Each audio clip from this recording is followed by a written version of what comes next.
friend Saeed Ahmed says Mohammed was found dead.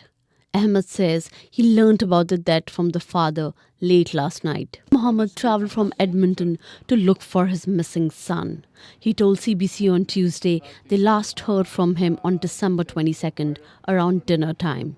He spoke to his wife and he asked her if the kids came from the school. The father of 3 lived in Delta, BC with his wife. He was really hard worker, a family man, and very really cool guy.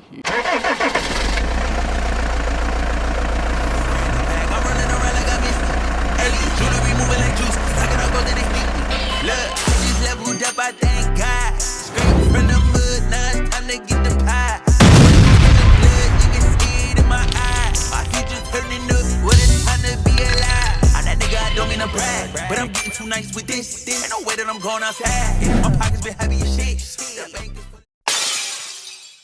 What's poppin', M2T? It's your boy Run on the channel to be. Don't forget to hit that like, comment, share, and subscribe button whenever you pull up to the channel. And while you at it, hit that post notification button for your boy so whenever I drop, you can hop up in the truck and roll with me. See what's poppin'. My people, what's going on, M2T? How y'all been? How your day been? Everything good with the work? Everything good with the fam? Well, hey, we all good, man. We all good, man. Y'all in my prayers all day, every day, man. Family that pray together, stay together, so just know your boy got you, man. All right, today, M2T, we got another story about one of our trucker brothers that has been missing and found deceased. 34-year-old Farah Ali Muhammad, a truck driver for Reef Trucking Enterprise, which is headquartered in Surrey, BC, Canada, had just dropped off a load and was resting at a truck stop. He dropped his load off on December the 22nd. He had another load to pick up the following morning on the 23rd. That load, he never made it to pick up. Check this out. Police say a man who took 4 hostages at an apartment building on Thursday and ended up being shot by police was also a person of interest in the death of a Delta trucker whose body was found in the very same building. Jordan Armstrong joins us now with more on this bizarre case. Jordan. Yeah, Sophie, a lot of details. So let's start from the beginning. 34-year-old Farah Ali Muhammad, a Delta man, was found dead in Winnipeg on Tuesday. The long-haul trucker had completed a delivery to Manitoba 4 days earlier, and his family became concerned when he failed to pick up a return shipment. Those who knew him are stunned by his death. They say he was a well-respected community member who was a husband and father to 3 young children. Muhammad's body was found in an apartment building in southwest Winnipeg. Yesterday, that same building was the scene of a dramatic hostage-taking. Police say a man armed with a knife barricaded himself in a unit along with 4 others, including a 3-year-old child. The suspect was shot dead by police after all but one of the hostages had made it out. Now investigators say the suspect was also a person of interest in Muhammad's death, whose body was found just 2 floors above 2 days earlier. The male is known to us. He is a 52-year-old male. He had an extensive criminal record for violence and weapons offenses. He was on a few weapons prohibitions at the time of this offense.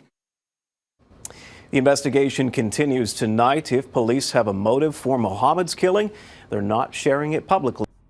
First and foremost, we want to send our condolences to the Muhammad family. Our thoughts and prayers with you guys. Our hearts goes out to you guys. And we're going to do everything we can on our part to make sure that we bring awareness to our brother Muhammad's case and this situation. M2T, Muhammad was a 34-year-old truck driver, family man, hard worker, father, husband. He was getting up doing the same thing that we all do every day, providing for his family to make sure that they had a roof over their head, food on their table. Young, full of life, only 34-year-old, you guys. He's a Somalian. His culture is Somalian. He was born in Somalia. He came to Canada in 2011. Okay, when he came to Canada, he went to a city by the name of Delta, BC, Canada. He was a long hauler. He OTR. So this is what we want to do first and foremost. We want to look at how Muhammad day went. We want to see what was going on with him that day. And that brings us to his timeline.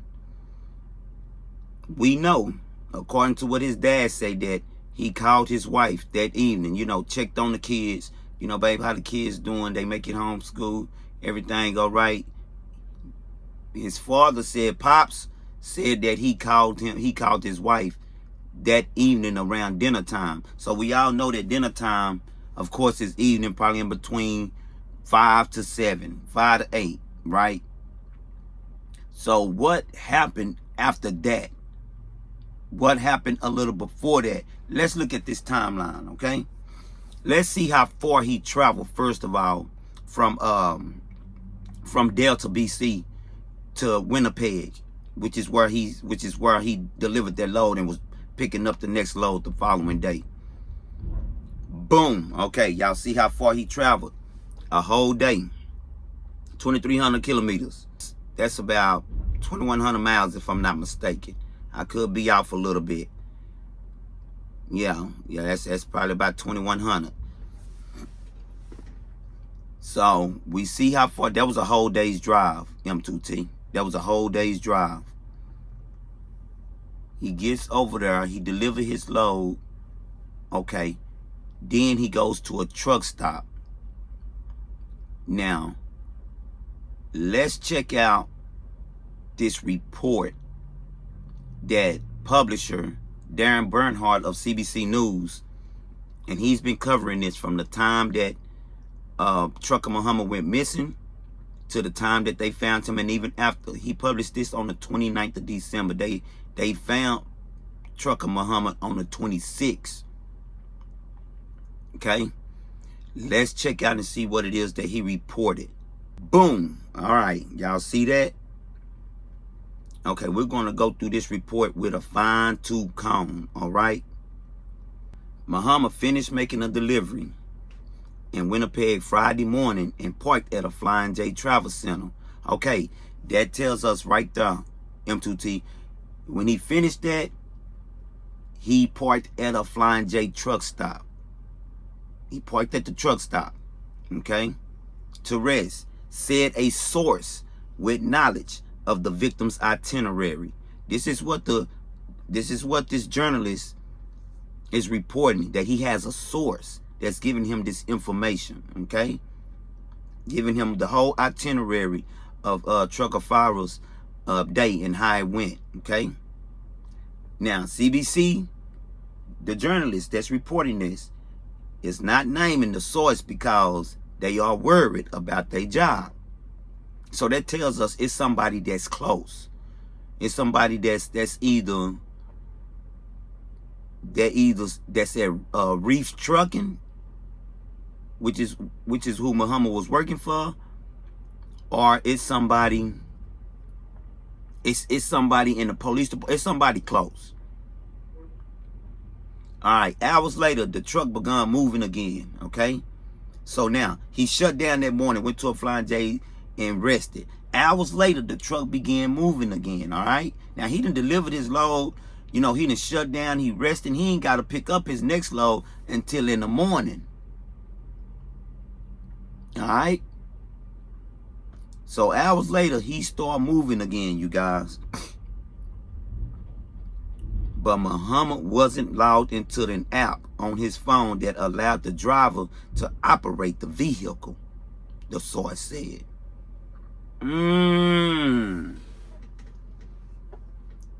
So the truck started moving again hours later, but he wasn't logged into the app, which is 9 times out of 10, y'all already know, a ELD app that would track his movements. And he was supposed to always log into that, which we all know that whenever that truck moved, so that the company can keep track of what's going on with us. But he didn't. This is what the source reported.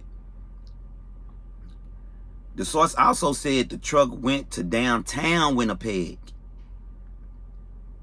an area which Muhammad wasn't familiar with and wasn't required to be in.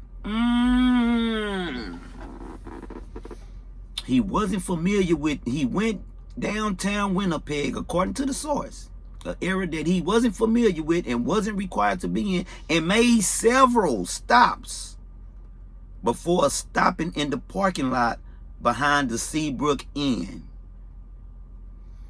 And we're going to look at the Seabrook Inn. We're going to check out, where that was at, and the distance between the Flying J and downtown. We're going to look at all that. We're going to run it down. The source also said Mr. Muhammad had no family in the Winnipeg area. So this source seems like they know quite a bit about Trucker Farah. All right, so boom, we got his rundown on the timeline. All right, we know that he was resting at that Flying J. He started moving at that Flying J. He went downtown and made some stops in Winnipeg. Then he came back and parked behind the Sherbrooke Inn in Winnipeg. Okay, boom. Let's look and see how far he traveled when he left the Flying J and went downtown. Boom. Okay, y'all see that? Y'all see how far it is? Okay, Flying J, that Flying J is off of, if I'm not mistaken, 1747 Brookside Boulevard. 1747 Brookside Boulevard, Winnipeg, all right? That Flying J, from that Flying J to downtown Winnipeg, you guys see is 12 kilometers, okay? That's 12 kilometers. That's probably about 7 or 8 miles. All right? 35 minutes. Y'all see that? So he didn't go far from that Flying J to downtown when he started moving. All right? Now, let's look and see. And the source said that when he got downtown, he made several stops. Okay, now let's see how far it is from downtown to that Sherbrooke Inn motel where he went. Boom, y'all see that? Okay, that's 2.4 kilometers. So that's about a mile. That's about a mile. 9 minutes, y'all see that? So from that Flying J to that downtown, from downtown to where he parked his truck in the back of that Sherwood Inn, he wasn't moving far at all. This is all probably 15 mile radius that he's moving in. He's in the same area, you guys. All right. Now, let's look at from that Sherbrooke Inn where he parked that in the back. Let's look at from there to how far they found the truck off of Forby Street and Cornish Avenue in those apartments. Boom. 2 minutes, you guys. 400 meters. Y'all see that? That's literally like a block. So where they found him in them apartments on that 5th floor was literally a block, maybe a block and a half from that Sherwood Inn. So this is telling us some things, M2T. You know what I'm saying? Y'all get in the comments and y'all let me know what it is that y'all thinking. Y'all looking at it just like I am. You know what I mean? We done looked at the distance. We done looked at where he was at. You know, he done dropped his load. Y'all let me know what y'all thinking. Cause according to the chief, the guy that the hostage got a 54-year-old man that held that family hostage in those apartments. He was a person of interest.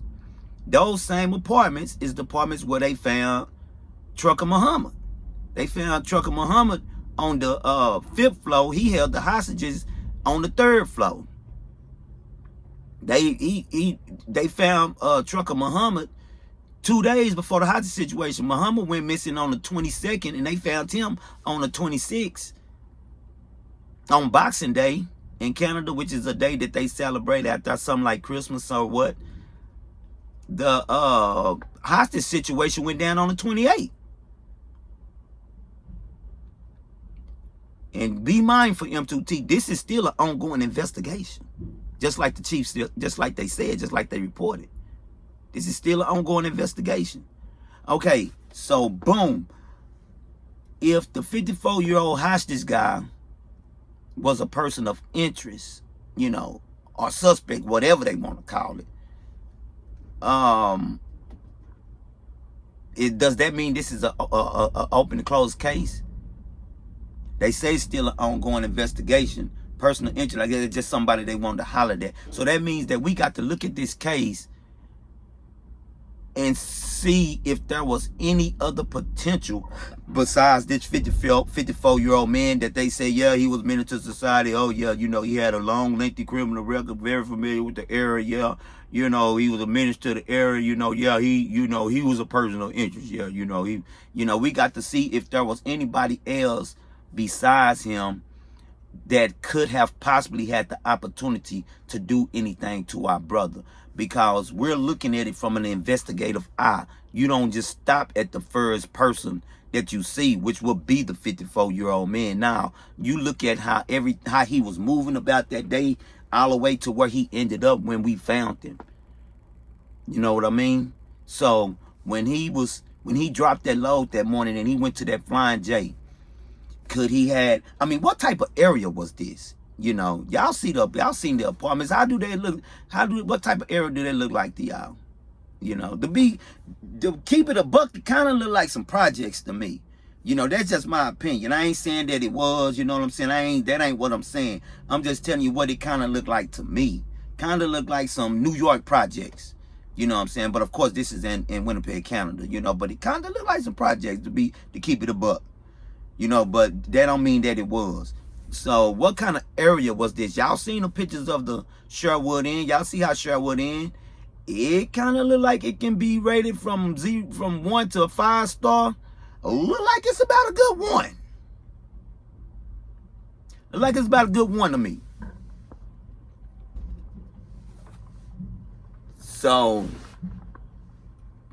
to me, my overall look in observation of the area, it don't look like it was a real good, it kind of like it was a lower middle class, you know, urban class area to me.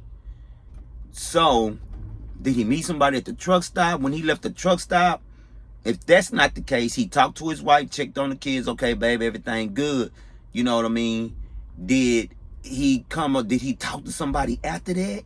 Because they said that he wasn't familiar with the area. He didn't have no family or friends in the area. Like, you know, the possibility of somebody else coming into play in between that truck stop and him going downtown is what we observing. You know, a lot of times truckers, they may get on the app just looking for a little friend, you know what I'm saying, somebody just to come and say with, to keep them company, you know what I'm saying, just to talk, you know what I'm saying. I ain't trying to hook up enough. Maybe he was on the app just, maybe hollering at somebody or something, you know what I'm saying, could he hooked up with them, then when he left the truck stop and he went downtown, they said that he made several stops downtown. If you're not familiar with this area, you're out here working, what are you doing leaving the truck stop and going downtown, traveling about 20-25 minutes downtown to make several stops for? We all know anytime you're in a major big city, you know what I'm saying, 9 times out of 10 downtown, it's going to have a lot of homeless people. It's going to be a lot of, drugs and stuff. It's going to be a lot of, riffraff going on down there. You know what I mean? I'm not saying that's what he was involved in. That's not what I'm saying.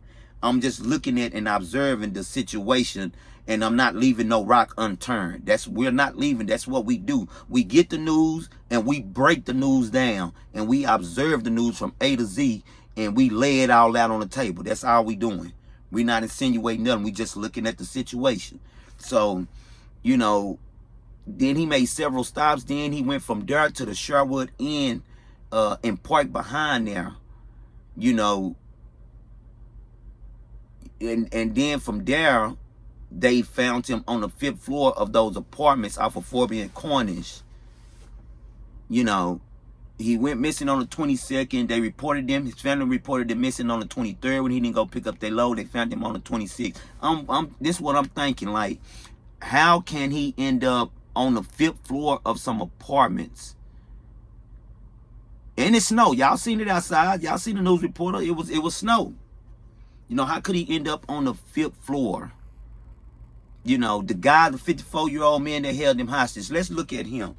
You know, from my eyes, if this was the man that, you know, did it, this the guy that did it, you know, where is the evidence? You know what I mean? Evidently, they don't have it because they still see a person of interest. That's why I'm saying we just can't stop with him. That's why we're covering this, you know, to put all possibilities of somebody coming in and being able to do something to our brother. And when that happened, you know, if it was him, he had to, you know, he knew the area. I believe Chief and them, when they said that he knew the area, he would have had to walk up on our brother, you know what I'm saying, at some point, you know, and gain some kind of trust with him, you know what I'm saying, and then got him over to the apartments, you know what I'm saying. I don't know if he held that with knife or whatever, you know what I'm saying, you know, and then did whatever he did to our brother over there. I just don't see Farah being that friendly, you know what I mean, like, you know, and it's interesting, man. It's very suspicious, you know.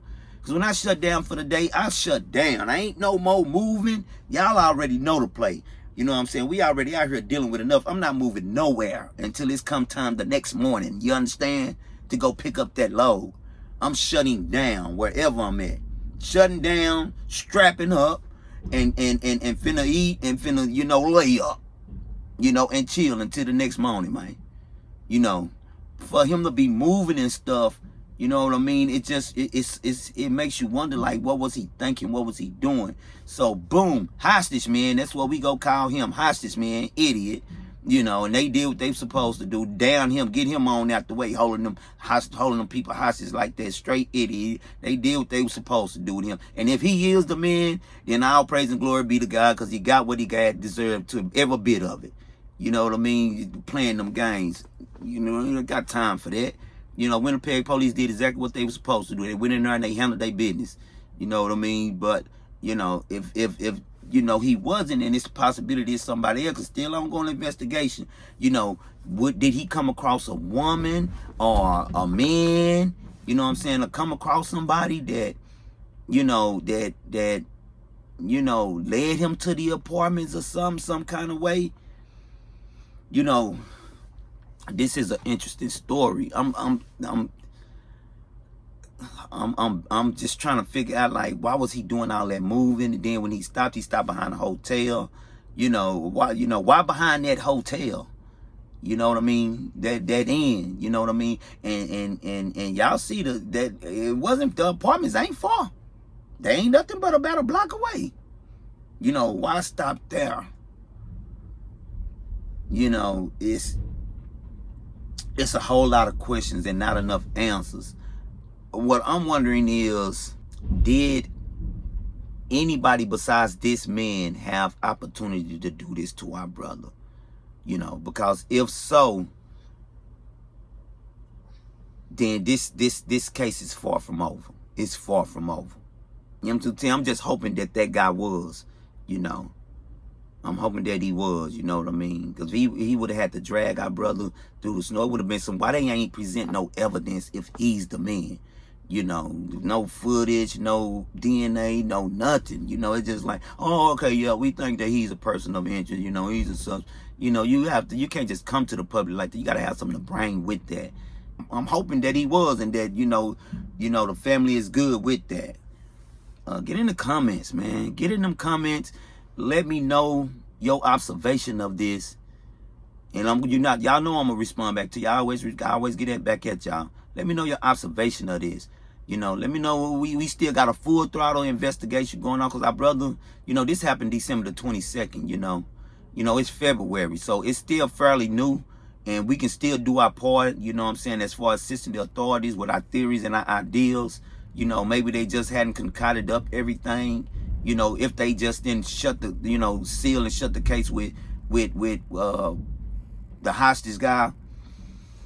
You know, get in them comments, M2T. Get in them comments. To the Somalian community, to the family of our brother, Trucker Muhammad. You know, again, our hearts and our prayers are with you guys. We send our condolences to you guys. And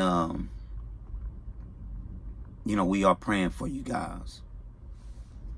M2T, we y'all get in the comments and let me know what y'all think, because we got to try to figure this out. To all my subscribers, man, I appreciate y'all pulling up on your boy. You know, I appreciate y'all keeping it 100 with me. You know, y'all are really doing y'all part and doing y'all thing as far as the channel.